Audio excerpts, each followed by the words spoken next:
Mangunguha kami ng sitaw. Ayun mga sitaw. Oh. Ayan, ang dami.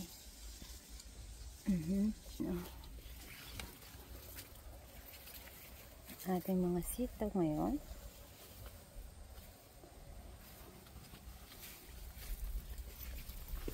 Ayan po si Madam. Namimitas. Ayan o. Oh. Ang dami niya nang napitas. Ang dami kong napitas. Ayan. Dito ang marami bukas. Ayan yung loob ng ating sitawan. Ito nga o sayang kasi lang maliit. Oo, yung mapayat. Maliit pero ito malalaki na to bukas. Tingnan mo. Ang dami, di ba? Oo. Ang dami. Pero ang labo. Oo. Yung ibang mga dahon niya guys, may mga ano, parang butas or mapa yan. Dapat yan tinatanggal. Ayan.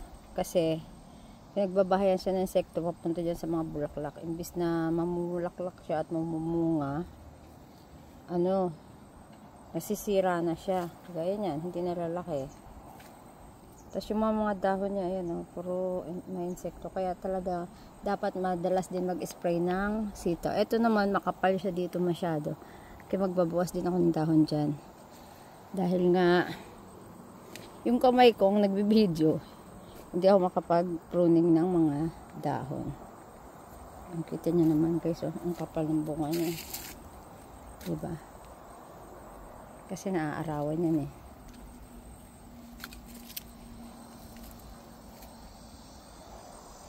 Ang daming bunga ng ating sitaw.